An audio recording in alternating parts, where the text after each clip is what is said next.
Welcome back जी। अच्छा, इसमें WBS dictionary नहीं है, इसके आउटपुट पे मैं आपको यहाँ पे डिफाइन स्कोप की बात कर रहा था। इसके आउटपुट पे स्कोप स्टेटमेंट बनती है, ठीक है। और जो क्रिएट WBS, इससे अगला प्रोसेस है, उसके नतीजे में एक WBS बनता है और एक WBS डिक्शनरी बनता है। और फिर इन तीनों का नाम, जो डिफाइन स्कोप पे स्कोप स्टेटमेंट आई है, और प्लस इधर जो WBS और WBS डिक्शनरी है, ये दोनों तीनों चीजें मिलके इसको हम कहते हैं this will act as a reference for us for measuring our performance with the scope, with respect to scope. और इसको हम स्कोप बेसलाइन का नाम देते हैं। स्कोप बेसलाइन में तीन चीजें हैं, एक है स्कोप स्टेटमेंट, दूसरा WBS और तीसरा है WBS dictionary. Scope statement define scope के वाले प्रोसेस में बनती है और ये प्रोसेस अभी हम पढ़ेंगे। अच्छा,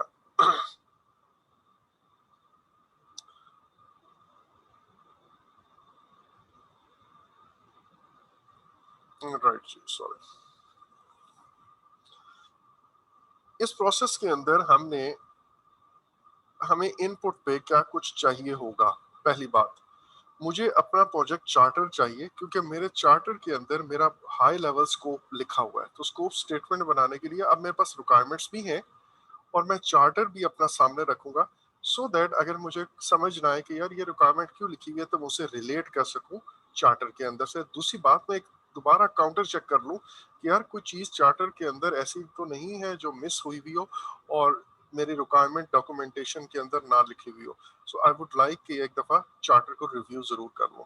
सो मेरे पास एक तो चार्टर आ जाएगा। दूसरी बात, अभी हमने देखा था कि मेरे पास जो स्कोप नॉलेज एरिया का पहला था प्लान स्कोप मैनेजमेंट, उसके नतीजे में एक स्कोप मैनेजमेंट प्लान निकला था और दूसरा रिक्वायरमेंट मैनेजमेंट प्लान निकला था। ये दोनों चीजें मुझे स्कोप के हर प्रोसेस में स्कोप के हर प्रोसेस में के बारे में एक गाइडलाइन देती हैं कि आपने रिक्वायरमेंट कैसे गैदर करनी है, आपने स्कोप कैसे डिफाइन करना है, आपने WBS कैसे बनाना है, आपने WBS डिक्शन कैसे बनानी है। मॉनिटरिंग एंड कंट्रोलिंग में जाता हूँ तो आपने वैलिडेट स्कोप कैसे करना है, आपने कंट्रोल स्कोप कैसे करना है। तो ये मुझे हर प्रोसेस के बारे में बड़ी क्लियर गाइडलाइंस देती है कि आपने ये काम करने हैं। सो मेरे पास स्कोप मैनेजमेंट प्लान भी आएगा और रिक्वायरमेंट मैनेजमेंट प्लान भी यहाँ पे आएगा।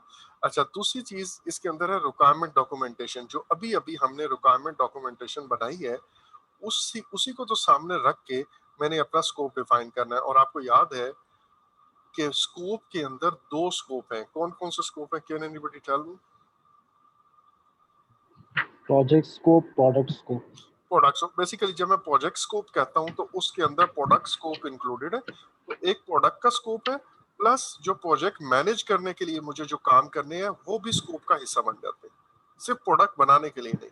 जैसे मैं बार बार एक एग्जांपल देता चला आया हूँ कि मुझे जो मीटिंग्स करनी है, मुझे जो कैफेटेरिया अगर वो साइट पे चाहिए, मुझे वहां पे लोगों की रिहाइश के लिए कोई कंटेनर चाहिए, तो ये सड़क बनाने का काम तो नहीं है, लेकिन इस सड़क को बनाने के लिए जो मुझे मैनेजमेंट का काम करना पड़ा, ये उसका उसका हिस्सा है।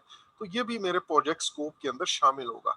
अब मैंने उन सारी, और इसी तरह जो मेरी रिक्वायरमेंट्स होंगी वो सिर्फ प्रोडक्ट से रिलेटेड रिक्वायरमेंट नहीं होगी कि प्रोडक्ट की क्या क्या फंक्शनैलिटीज होनी चाहिए, रोड इतनी थिक होनी चाहिए, इतनी मजबूत होनी चाहिए, सिर्फ ये नहीं, बल्कि उसको जो मैनेज करने के लिए मीटिंग्स क्या क्या होंगी, रिपोर्टिंग क्या क्या होगी, वो वाली रिक्वायरमेंट भी वो इस डॉक्यूमेंटेशन के अंदर है। अब ये सारी चीजें आ गई।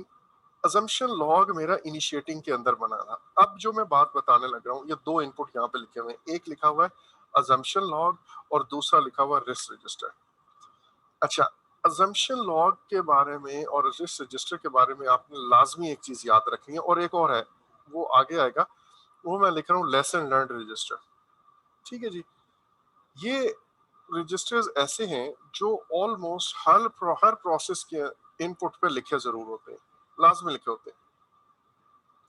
और मैं क्या करता हूँ, जो भी मेरा प्रोसेस है, लेट से अभी जैसे मेरा स्कोप डिफाइन करने का प्रोसेस है, तो मैं ये चाहूंगा कि स्कोप से रिलेटेड जो कुछ अजम्पशंस लिखी हुई है वो मैं अजम्पशन लॉग में चेक करूँ जरा। उन अजम्पशंस पे जब मैं नजर दौड़ाऊंगा, और यहाँ पे अजम्पशन लॉग में अजम्पशन एंड कंस्ट्रेंट्स दोनों होते हैं, तो हो सकता है इस प्रोसेस के दौरान कुछ नई अजम्पशंस ऐड हो जाएं, या कुछ नए कंस्ट्रेंट्स ऐड हो जाए, या कोई पुरानी अजम्पशन यहाँ पे थी अब खत्म हो गई है, या पुरानी अजम्पशन के अंदर ही कोई चेंजेस आ गई हैं, या पुराने कंस्ट्रेंट थे लेकिन इस प्रोसेस के दौरान डिस्कशन के अंदर मैंने मैनेजमेंट से बात की, स्पॉन्सर से बात की, उसने कहा सर ये एक एक अजम्पशन या एक कंस्ट्रेंट आपने लिखा हुआ है, लेकिन इसकी वजह से ये मसले आ रहे हैं, तो हो सकता है वो कहें कि अच्छा यार ये खत्म कर दो, सही है, आप इसको रिलैक्स कर देते हैं, आपकी एक कंस्ट्रेंट को मैं रिलैक्स कर देता हूँ। तो इस तरह की कोई भी चीज, तो इस प्रोसेस के इनपुट पे ये जरूर आएगा कि ये प्रोसेस कैरी आउट करने के लिए मैं इसको देखूंगा कि यार क्या क्या अजम्पशन एंड कंस्ट्रेंट है, लेकिन ड्यूरिंग दिस प्रोसेस नई अजम्पशंस, नए कंस्ट्रेंट्स आ सकते हैं, पुरानी अजम्पशंस, पुराने कंस्ट्रेंट्स चेंज हो सकते हैं या खत्म हो सकते हैं। तो इसके आउटपुट पे मेरी अजम्पशन लॉग अपडेट हो जाएगी, जिसके अंदर अजम्पशन एंड कंस्ट्रेंट अपडेट होगी। बिल्कुल इसी तरह मैं लेसन लर्न देखना चाहूंगा कि यार last time again lesson learn मेरे इसी प्रोजेक्ट का हिस्सा है, ये याद रखिएगा, मैंने आपको कल बताया था लेसन लर्न रजिस्टर इसी प्रोजेक्ट का हिस्सा है। मैं इस वक्त ओपीएस वाला लेसन लर्न नहीं कह रहा, मैं लेसन लर्न रजिस्टर जो मेरे ही प्रोजेक्ट पे है उसकी बात कर रहा हूँ। सो ये जो रजिस्टर है, ये लेट्स से मैंने आज प्रोजेक्ट शुरू किया और मैंने अपना स्कोप डिफाइन किया था, और स्कोप का कुछ हिस्सा मैंने कहा आज से 6 महीने 8 महीने बाद डिफाइन करूंगा। अब जो 8-6 महीने बाद मैं स्कोप डिफाइन करने लगा हूँ, तो आई वुड लाइक कि यार मैंने अपने ही प्रोजेक्ट पे जो गलती की थी फर्स्ट टाइम स्कोप डेफिनेशन में, अब इस फेज में या दोबारा स्कोप को डिफाइन करते हुए ना करूं। तो मैं हर प्रोसेस, अभी तो हम डिफाइन स्कोप की बात कर रहे हैं, but in general her process में मैं ये देखना चाहूंगा कि यार जब पहली दफा मैंने ये प्रोसेस इस प्रोजेक्ट के अंदर 6 महीने 3 महीने 2 महीने पहले किया था, तो आई वुड लाइक कि मैंने उस वक्त कोई मिस्टेक्स तो नहीं की थी, अगर कोई की थी तो मैं अब दोबारा ये मिस्टेक ना करूं। तो मैं इस लेसन लर्न को इनपुट पे लूंगा, लेकिन आउटपुट पे ये हो सकता है अपडेट हो जाए अगर मैंने कोई नए लेसन लर्न किए हैं इस प्रोसेस के दौरान। तो यही रजिस्टर इनपुट पे तो मेरे लिए इसलिए यूज हो रहा है कि मैंने उससे सीखना है, और आउटपुट पे ये जाएगा अपडेट होके। तो मैं कहूंगा अपडेट लेसन लर्न इस प्रोसेस का एक आउटपुट है। तो अपडेटेड अजम्पशन लॉग भी आउटपुट है, अपडेटेड लेसन लर्न भी, और बिल्कुल इसी तरह रिस्क रजिस्टर। रिस्क रजिस्टर भी बेसिकली यहाँ पे इनपुट पे आता है, तो मैं देखता हूँ कि यार डिफाइन स्कोप से रिलेटेड क्या क्या रिस्क आइडेंटिफाई हुए हैं, और उसके आगे क्या क्या रिस्क का रिस्पॉन्स सजेस्ट किया गया कि यार ये काम इस तरह कर रहे हैं, सो दैट आपका ये ऑब्जेक्टिव सॉरी जो डिफाइन स्कोप का प्रोसेस है इसमें वो रिस्क ना आए या कम हो जाए, जो भी हमने प्लान बनाया हुआ है। And then during this process आपके नए रिस्क भी आइडेंटिफाई हो सकते हैं। तो आई वुड लाइक कि अब मैं अपने इस रजिस्टर को इस प्रोसेस के नतीजे में नए रिस्क जो आए हैं उसको अपडेट कर दूं। तो ये 3 डॉक्यूमेंट आपने लाजमी याद रखने हैं, lesson learn register, risk register and assumption log. ये इनपुट पे आती है, इस प्रोसेस के अंदर हम इनका इनपुट यूज करते हैं। जैसे मैंने कहा इस प्रोसेस में मैं चाहूंगा कि देखूं कि पिछले दफा मैंने जो लेसन लर्न किए हैं वो, मसलन मैं ये आप देखें कि मैंने 4 बिल्डिंग ब्लॉक या 2 बड़े बड़े बिल्डिंग ब्लॉक बनाने हैं जिसके 10-10 स्टोरीज हैं सबकी। तो हो सकता है मैंने ये जो फर्स्ट फ्लोर पे कोई काम किया था उसी का ऑलमोस्ट कॉपी या रेप्लिका ऊपर चल रहा है। तो यहाँ पे जो मिस्टेक मैंने की है, आई वुड लाइक कि यार ऊपर ये चीज मिस ना हो। ठीक है, मसलन ये डिपार्टमेंट किसी और ने इसको इसके अंदर बैठ रहे हैं, तो मैंने उनसे जब रिक्वायरमेंट या स्कोप डेफिनेशन की बात कर रहा था, तो हो सकता है मैंने को बहुत लंबा और इनएफिशिएंट प्रोसीजर फॉलो किया, और उससे मुझे समझ आई कि यार आइंदा नहीं करना। ऊपर वाले अब जब मैं दूसरे डिपार्टमेंट से जाऊंगा ना, तो पहले होमवर्क करके जाऊंगा, या पहले मैं एक लिस्ट बना के जाऊंगा, वरना वहां जाके पता चलता है कि ना उनको क्लैरिटी होती है ना मुझे क्लैरिटी होती है। तो मैं उनको 2 दिन पहले या 3 दिन पहले इंटीमेट करूंगा कि इस बारे में सोच के रखना, और हम आके डिस्कस करेंगे। तो you see this is a lesson learn. अब अगले फ्लोर पे जब आप जाके जाएंगे या अगले फ्लोर डिपार्टमेंट के पास या स्टेक होल्डर के पास जाएंगे, वहां पे जब मैं बात करूंगा तो वो मे बी वहां पे मेरा एक नया लेसन लर्न हो जाए। तो इस प्रोसेस पे मैं इसको एज एन इनपुट यूज कर रहा हूँ, और आउटपुट पे मैं उसको अपडेट करके बाहर निकाल देता हूँ। तो ये जनरली ऑलमोस्ट हर प्रोसेस पे होगा, ये बात आपने याद रखी है। अब दूसरी बात, रिस्क रजिस्टर अभी तक बना हुआ नहीं बना हुआ, व्हाट डू यू थिंक?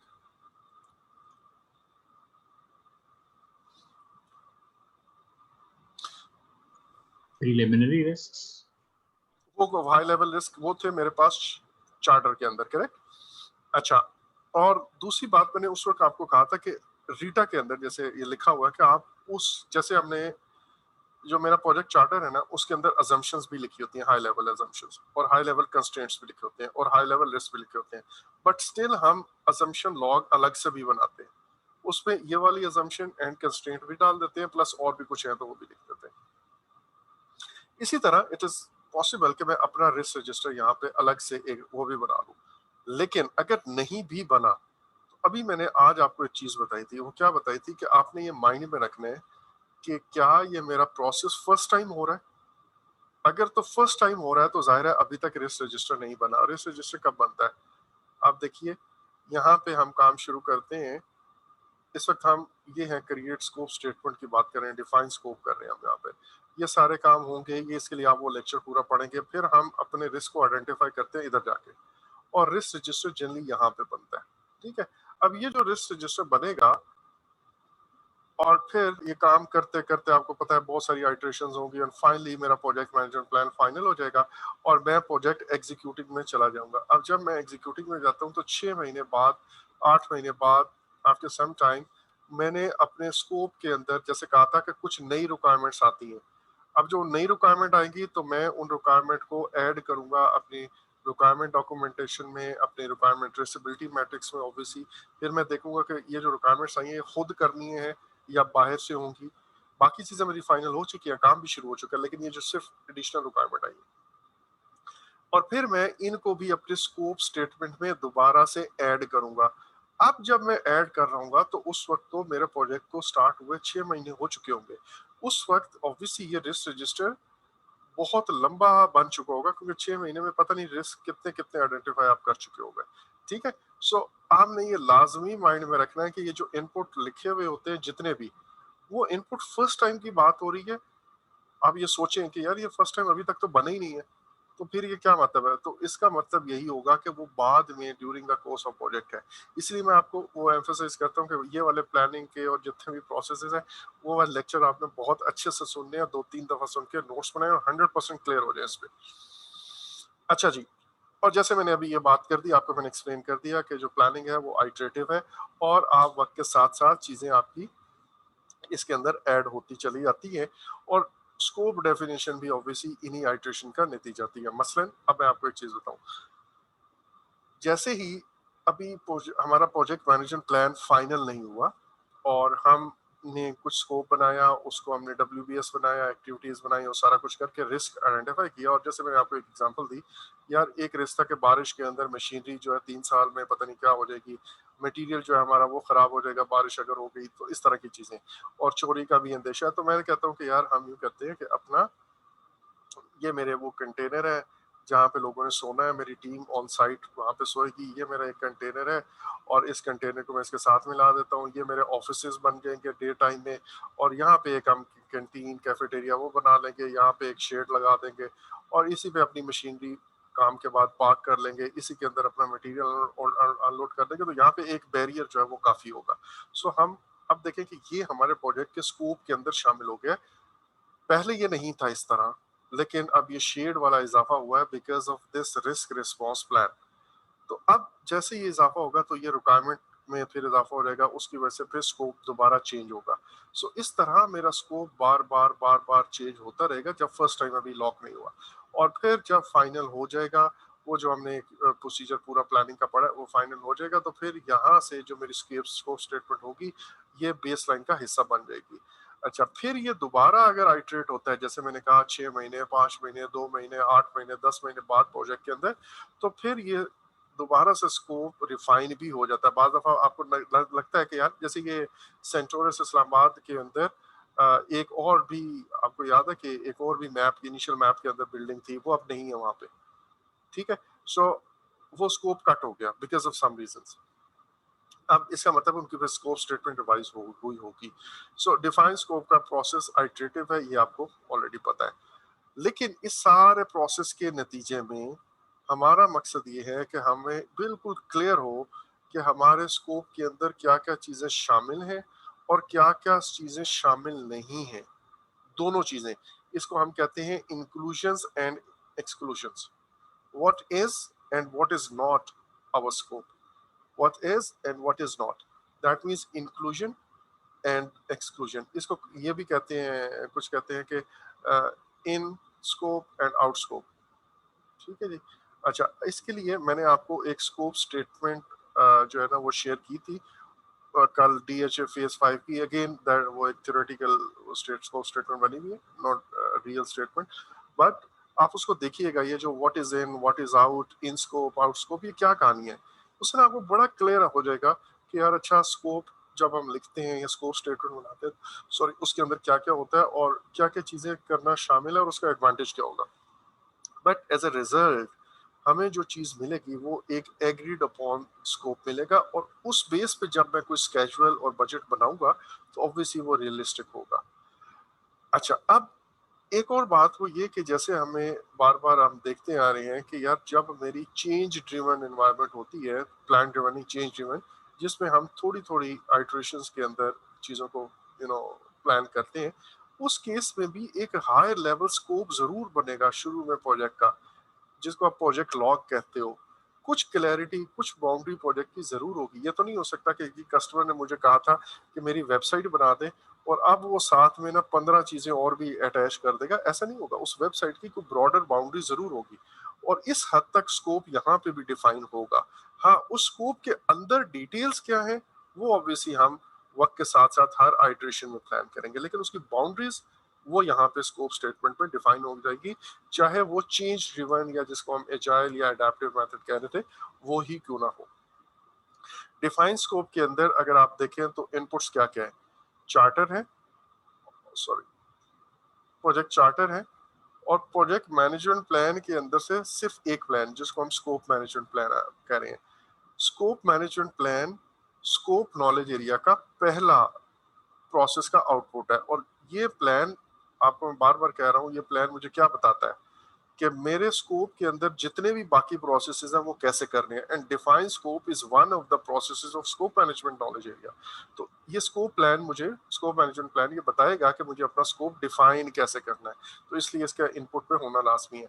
बाकी अजम्पशन लॉग, रिक्वायरमेंट डॉक्यूमेंटेशन जो पीछे से आ रही है, risk register, E F and OP, ये स्टैंडर्ड है यहाँ पे, especially assumption log, risk register और ई एफ एंड ओपीएस, और मैंने आपको कहा अजम्पशन लॉग भी, if you want to add you may. अच्छा, अब हम आते हैं टूल्स एंड टेक्निक्स। तो एक्सपर्ट जजमेंट, मुझे अपना स्कोप, ये requirement documentation, requirement traceability matrix, इसको सामने रखते हुए अब मुझे अपना स्कोप डिफाइन करना है, तो उसके लिए ऑब्वियसली एक्सपर्ट जजमेंट मुझे चाहिए।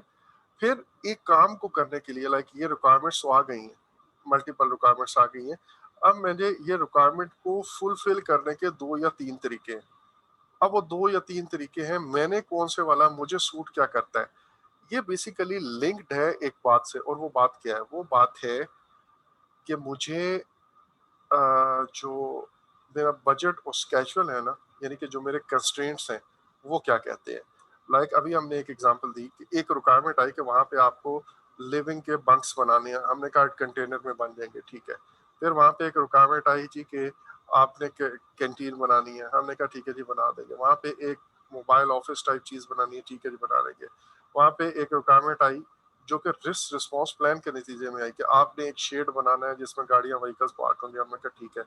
फिर रिक्वायरमेंट आई वहां पे आपने कुछ ऐसा इस शेड के इर्द गिर्द बाउंड्री लगानी है कि आपकी ये सिक्योरिटी और थेफ्ट वाली कहानी, ये भी रिस्क के नतीजे में आई। अब ये स्कोप ऐड हो गया, सारी रिक्वायरमेंट्स ऐड हो गई। मैंने इस तरह इसको सोचा, और इस तरह सोचने के नतीजे में जब मैंने इसका ये वाला प्लान बनाया, जिस तरह आपको सामने ये मैप नजर आ रहा है, इस तरह बनाऊंगा मैं इसको। अब जब मैंने ये किया तो आई रियलाइज कि यार इस तरह तो कॉस्ट ज्यादा आ रही है, मुझे अलग से, मतलब इसकी चारों साइड पे अलग से एक प्रोटेक्शन देनी पड़ रही है। तो फिर मैं वो बजट और स्केजुअल की लिमिटेशन की वजह से इसको एक करने का तरीका यह है कि यार मैं इनको इस तरह कंटेनर्स को रखूं कि एक बाउंड्री ऑलरेडी 3 साइड से बन जाए, तो मेरी एक साइड की बाउंड्री सिर्फ एंट्रेंस की वो रह जाएगी, और वहां पे मैं नॉर्मल बैरियर लगा के काम चला सकता हूँ। और ये जो शेड है यहाँ पे लोगों को मस्जिद के काम भी आएगा, अदरवाइज भी एक साया रखेगा और चीजें बेहतर रहेगी। सी सो इस तरह में एक काम को करने के ऑल्टरनेट मेथड हो सकते हैं। अच्छा, इसी तरह एक और चीज है, वो ये है कि जी लेट्स से अगर मैं टेक्निकल डिजाइन में जाता हूँ, तो मेरे पास एक ऑप्शन ये है कि मुझे अगर एक ब्रिज या एक स्लैब या एक लेंटर या एक छत खड़ी करनी है, और उसके नीचे उसकी लेंथ और डेप्थ, उसमें उसके नतीजे में मेरे पास एक ऑप्शन ये है कि मैं यहाँ पे बहुत हैवी मटेरियल, सरिया और वो क्रश और वो कंक्रीट डाल के और एक खास थिकनेस का ये पिलर या कॉलम खड़ा करूं। और दूसरा ये है कि यार मैं ये काम ना करूं, इंस्टेड मैं यहाँ पे 3 छोटे बारीक कॉलम कर लूं, तो मैं देखूंगा कि दोनों में से कॉस्ट किसकी कम है, दोनों में से टाइम किस पे काम लगता है, मटेरियल की रिक्वायरमेंट किसकी कम है। सो मैं स्कोप मेरा उतना ही है, लेकिन इस स्कोप को पूरा करने के लिए जो मेरे ऑल्टरनेटिव एनालिसिस है, मैं I would like to see them. ये मेनली हम प्रोडक्ट एनालिसिस में करते हैं, मैं भी आपको दिखाता हूँ प्रोडक्ट एनालिसिस क्या है। फिर है डिसीजन मेकिंग। अगेन ये अभी हम देख के आए हैं, मल्टी क्राइटेरिया और इंटरपर्सनल एंड टीम स्किल्स। आपको जब भी किसी चीज पे एग्रीमेंट करवाना है तो जनरली फैसिलिटेशन आपको चाहिए होगी। इसके आउटपुट पे जो मेरे पास आएगा, एक तो आएगा प्रोजेक्ट स्कोप स्टेटमेंट, ये तो मेरा बेसिक आउटपुट है। और बाकी अगेन जैसे अजम्पशन लॉग अपडेट हो रहा है, रिक्वायरमेंट डॉक्यूमेंटेशन अपडेट हो रही है, रिक्वायरमेंट ट्रेसेबिलिटी अपडेट हो रहा है, स्टेक होल्डर को नए आइडेंटिफाई हो जाते हैं स्कोप डिफाइन करते हुए, तो वो अपडेट हो जाएंगे। ओके जी, अब हम पढ़ते हैं प्रोडक्ट एनालिसिस। इसके अंदर जो ये लास्ट वाला था ना, प्रोडक्ट एनालिसिस, एक्सपर्ट जजमेंट का मैंने फर्स्ट टाइम आपको बता दिया था एक्सपर्ट जजमेंट क्या होती है। हर प्रोसेस से रिलेटेड एक्सपर्ट जजमेंट हर जगह टूल एंड टेक्निक के तौर पे यूज हो रही है हर प्रोसेस में, लेकिन आपको जो टूल्स एंड एक्सपर्ट जजमेंट इस प्रोसेस के लिए चाहिए वो है स्कोप डेफिनेशन से रिलेटेड एक्सपर्ट जजमेंट। ये आपने देख लेना कि किस प्रोसेस की बात हो रही है। अच्छा, अब हम आते हैं प्रोडक्ट एनालिसिस की तरफ। ये थोड़ा सा कॉम्प्लिकेट करके लिखा गया हुआ है, मतलब ये कहने के थोड़ा टेक्निकल इन नेचर है ये वाला ना टॉपिक, लेकिन आपने जो इसके अंदर चीजें याद रखनी है वो ये हैं कि जो मुझे प्रोजेक्ट के डिलीवरेबल्स बनाने, जिसको मैं प्रोडक्ट डिलीवरेबल्स कहता हूँ, वो प्रोडक्ट डिलीवरेबल्स क्या होंगे। ये वाली चीज ना तब यूज होती है, ये वाली टेक्निक जनरली इंजीनियरिंग प्रोडक्ट जो प्रोजेक्ट्स है उनके लिए यूज हो रही है। जनरली ये वाला टूल एंड टेक्निक हम आम हालात में यूज नहीं करते हैं, ये हम उन प्रोजेक्ट्स के लिए यूज करते हैं जो ज्यादा टेक्निकल इन नेचर है। तो मैं ये देखता हूँ कि यार मेरी प्रोडक्ट के फीचर्स क्या क्या होंगे, मेरे प्रोडक्ट के अंदर फंक्शंस क्या क्या होंगे। मसलन मुझे एक नया मोबाइल फोन बनाना है, मुझे एक नई कार का मॉडल बनाना है, या बहुत हाई टेक किस्म का स्पेस शटल बनानी है, या एक नई बिल्डिंग बहुत ही हाई टेक यूनिक किस्म की जो है ना, वो मुझे किसी वो अरबी शेख ने कहा है कि भाई आपने समंदर के बीच इस तरह करना है। तो अब ये जो प्रोडक्ट है ना, ये मेरे पास एक नई चीज होगी मे बी, तो आई लाइक टू सी कि यार उसके क्या क्या फंक्शंस हैं, क्या क्या फीचर्स हैं, और उससे मैं अपना स्कोप जो है ना वो डिफाइन करता हूँ। एक बात, दूसरी बात ये कि समटाइम्स जैसे मैंने अभी आपको कहा, मैं अपने प्रोडक्ट का एनालिसिस करूंगा और उस एनालिसिस के नतीजे में आई वुड लाइक टू सी कि यार इस प्रोडक्ट को बनाने के लिए सबसे एफिशिएंट मेथड कौन सा है, सबसे कॉस्ट इफेक्टिव मेथड कौन सा है, विदाउट कंप्रोमाइजिंग ऑन क्वालिटी। जैसे मैंने भी आपको कहा था कि मुझे वो एक स्लैब खड़ी करनी है, छत खड़ी करनी है, ब्रिज है, तो मुझे कॉलम कितने बनाने हैं, पिलर कितने खड़े करने हैं, उनकी स्ट्रेंथ कितनी होगी, मेरे पास मल्टीपल ऑप्शंस है। तो ये जो मैंने ऑप्शंस को डिस्कस करना है, ये मैं बेसिकली इसके तहत करूंगा। Sorry sorry. अच्छा, तो ये वाली ऑप्शन जो है मैं सॉरी यहाँ पे ये इस तरह एक्सप्लोर करूंगा और अपने प्रोडक्ट का एनालिसिस करके उनको मैं देखूंगा। इससे रिलेटेड प्रोडक्ट एनालिसिस के अंदर मल्टीपल टेक्निक्स हैं, मल्टीपल टेक्निक्स है, और उसके अंदर हम इस वक्त 2 या 3 टेक्निक्स को मैं सिर्फ ये डेफिनेशन पर्पस के लिए आपको बता रहा हूँ, पिम्बॉक गाइड के अंदर इसका जिक्र नहीं है।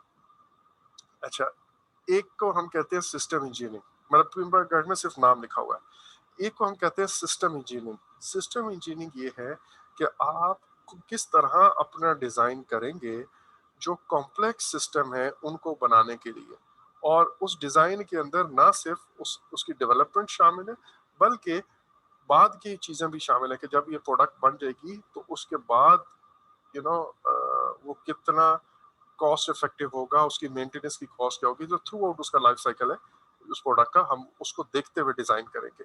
सो सिस्टम इंजीनियरिंग एक ये चीज है। फिर हम आते हैं वैल्यू एनालिसिस। वैल्यू एनालिसिस के अंदर आप क्या करते हो कि एक चीज मैं बना रहा हूँ और उस चीज के अंदर आई वांट टू सी कि यार कौन सी ऐसे एलिमेंट्स हैं जो फजूल में हम ऐड कर रहे हैं, अगर उनको निकाल दिया जाए तो एज सच वो कोई बहुत बड़ी वैल्यू एडिशन नहीं कर रहे, अगर वो निकल सकते हैं तो मैं उनको निकाल दूंगा। ठीक है, मसलन अगर मैं आपको एक बात कहता हूँ, मुझे एक मोबाइल फोन बनाना है नया मॉडल, और उसके बारे में उसकी थिकनेस या उसकी स्क्रीन का साइज, या लेट्स से उसके अंदर और कोई फीचर है लाइक ये उसके हैंड्स फ्री कैसे लगते हैं, उसका ब्लूटूथ है एंड सो ऑन। अब इसमें आई वुड लाइक टू सी कि यार अगर मैं इसकी थिकनेस जो है वो 2 मिलीमीटर कम करने की कोशिश करता हूँ, या 1 मिलीमीटर थिकनेस कम करने की कोशिश करता हूँ, तो इस पे मेरी कॉस्ट आती है, एडिशनल कॉस्ट आती है, लेट्स से अगर वो उस मोबाइल फोन की जर्नल कीमत आफ्टर वो सेल वगैरह के लिए जो प्राइस में फिट करता हूँ वो 40,000 बननी है, तो सिर्फ एक इस फीचर की वजह से उसकी प्राइस 60,000 जा रही है, क्योंकि एक ये फीचर या इसकी थिकनेस कम करने के लिए मुझे हर चीज डिजाइन के अंदर ऐसी करनी पड़ रही है। तो क्या लोग 1 मीटर की कमी, 1 मिलीमीटर कम करने की वजह से 20,000 मुझे एक्स्ट्रा पे करेंगे? क्या वो इसकी इतनी वैल्यू एडिशन होगी ये काम करने से? अगर नहीं होगी तो मैं इसको अपने स्कोप से निकाल दूंगा, ठीक है, या उसको रिफाइन कर लूंगा। तो ये वो चीज है जो हम अपनी चीजों को देखते हैं, अपने प्रोडक्ट जो मुझे बनानी होती है उसका हम एनालिसिस करते हैं। अच्छा, अगेन एज आई सेड कि ये कुछ खास इंडस्ट्रीज में जैसे प्रोडक्ट डेवलपमेंट है जहाँ पे हो रही है, इंजीनियरिंग के जो प्रोजेक्ट्स है स्पेशली गाड़ियों के मॉडल बन रहे हैं, स्पेस शटल बन रही है वगैरह वगैरह, वहाँ पे ये इसी तरह वैल्यू इंजीनियरिंग है। वैल्यू इंजीनियरिंग भी ऑलमोस्ट वैल्यू एनालिसिस की ही तरह है। इसमें हम अपने तमाम उनको एनालाइज करते हैं कंपोनेंट्स को, लेकिन ये बिल्कुल राइट फ्रॉम द बिगिनिंग जो डिजाइन स्टेज है वहां से लेकर एंड फाइनल डिलीवरी स्टेज तक है, जबकि वैल्यू एनालिसिस का फोकस जो है वो जब प्रोजेक्ट एग्जीक्यूट हो रहा है उस वक्त है। आई नो ये सारी बातें एक तो 100% क्लैरिटी आपको उस वक्त तक नहीं आ सकती जब तक आपका इस फील्ड का बैकग्राउंड ना हो और आप ये चीजें खुद ना कर रहे हो, बट एज ए सेड कि पीएमपी एग्जाम किसी एक इंडस्ट्री का नहीं है। You must be familiar with these terms, that's it. कि अच्छा यार, मुझे जब अपना स्कोप डिफाइन करना होता है और मेरे प्रोजेक्ट की नेचर टेक्निकल है, वहां पे जाहिर है कुछ डिजाइन फीचर्स, कुछ प्रोडक्ट के फीचर्स, उनका मुझे एनालिसिस तो करना होगा, तो मैं अपने प्रोडक्ट का एनालिसिस करूंगा और उसके अंदर एनालिसिस के अंदर मैं वो तमाम उसके वैल्यू एडिशन के फैक्टर्स को भी देखूंगा, मैं उसके डिजाइन इंजीनियरिंग डिजाइन के फैक्टर्स को भी देखूंगा, ठीक है, उसकी वैल्यू इंजीनियरिंग भी करूंगा। बस ये इतना आपके लिए काफी है।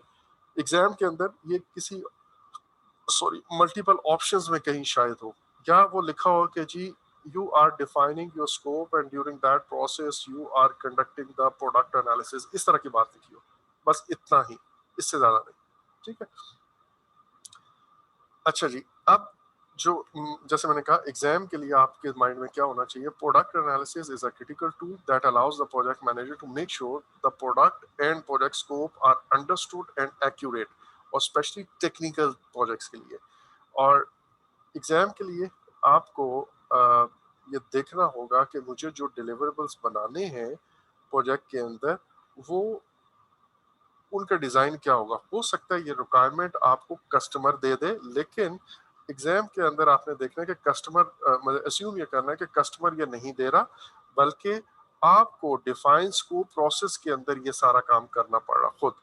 हाँ, अगर उन्होंने खुद लिख के दे दिया कि जी कस्टमर ने आपको ये हैंड ओवर किया है और कहा है कि भाई ये फीचर्स, ये डिजाइन, ये सारी चीजें हो सकता है उधर बहुत टेक्निकल एक्सपर्ट्स बैठे हैं और उन्होंने सिर्फ आपको सब कुछ बना के दे दिया, तो then is fine.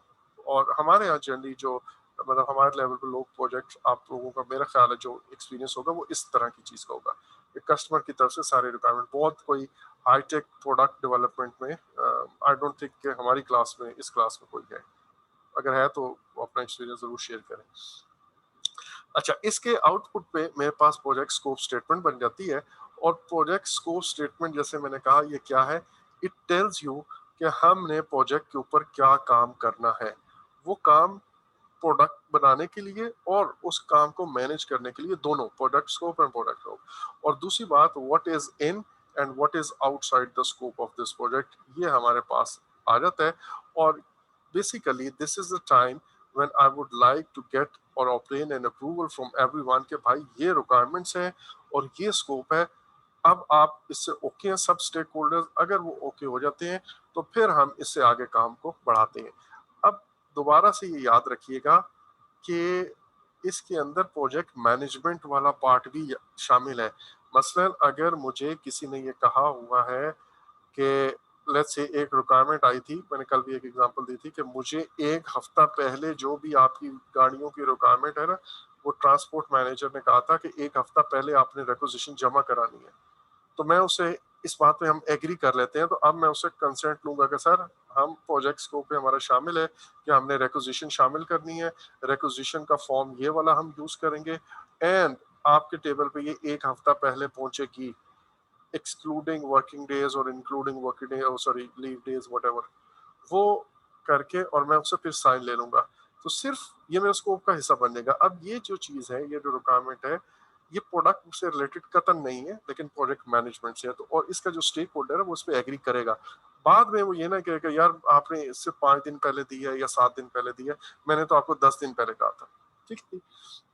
So project scope statement के अंदर प्रोडक्ट का स्कोप भी होता है, प्रोजेक्ट का स्कोप भी होता है, उसकी डिस्क्रिप्शन होती है, और ये जो मैंने आपको सैंपल दिया उसको लाजमी आप पढ़िएगा। मेरा प्रोजेक्ट के डिलीवरेबल्स क्या क्या हैं, उसका एक्सेप्टेंस क्राइटेरिया क्या होगा, what is not the part of the project, ये अभी तक जो कुछ था व्हाट इज पार्ट था, और ये है what is not the part, और उससे रिलेटेड कोई अजम्पशन एंड कंस्ट्रेंट्स है तो वो भी यहाँ पे हम लिखते हैं।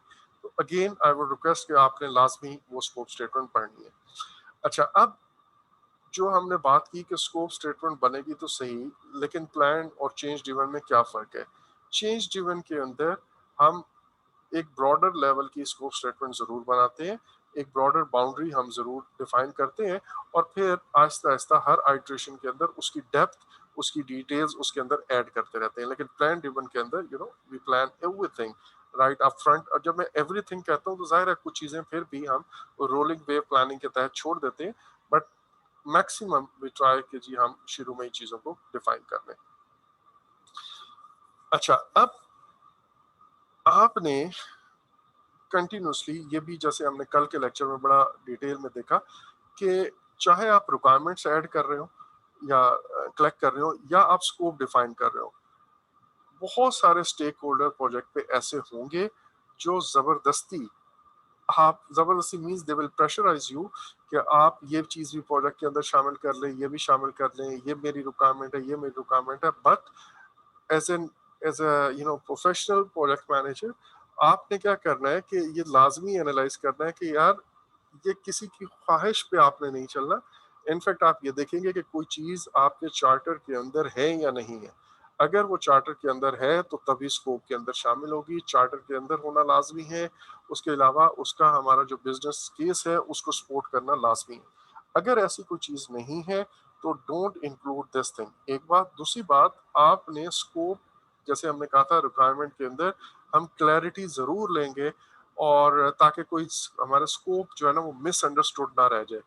अच्छा, देन हम आगे आगे देखेंगे अगला जो प्रोसेस है जो हम कल पढ़ेंगे, क्रिएट डब्ल्यूबीएस का।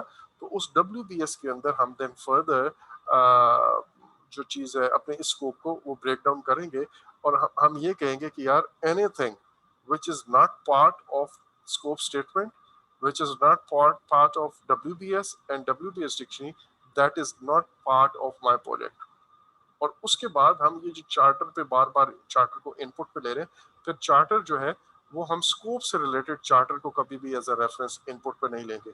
उसके बाद ये स्कोप स्टेटमेंट एंड वो जो WBS है और WBS डिक्शनरी है वो मेरा रेफरेंस पॉइंट बन जाएगा, और उसी को लेके मैं अपने प्रोजेक्ट को आगे लेके चलूंगा। फिर मुझे चार्टर एज सच देखने की जरूरत नहीं पड़ेगी विद रिस्पेक्ट टू स्कोप। अच्छा, देन ये सिर्फ इस स्टेज पे नहीं बल्कि during the course of project भी आपने स्कोप को बार बार रिफाइन करना होता है, और स्कोप को रिफाइन जब आप करते हो तो जाहिर है वहाँ पे लोग कोशिश जरूर करते हैं कि कुछ एडिशन जो है वो करवा लें। अच्छा, बिफोर आई कंक्लूड और before I start this actually next process, मैं आपको कुछ चीज़ें यहाँ पे दिखाना चाह रहा हूँ, और मेरे पास अभी हैं 3-4 मिनट, तो बस जल्दी से हम इसको देख लेते हैं। ये उन लोगों के लिए, आप सारों को मेरे ख्याल में प्रोजेक्ट मैनेजमेंट के बैकग्राउंड वाले इस वक्त क्लास में रह गए हैं, सो जो बाकी हैं उनके लिए ये चीज़ मैं रिकॉर्ड करवा रहा हूँ। WBS के अंदर व्हाट वी डू, हम अपना एक प्रोजेक्ट को, लाइक अगर मैं कहूँ कि ये मेरा एक प्रोजेक्ट है, सॉरी उस प्रोजेक्ट को मैं स्टार्ट करता हूँ, यहाँ पर लिख लेते हैं, चले जी, ये मेरे पास द प्रोजेक्ट है, प्रोजेक्ट नाम जो भी है, ठीक है जी।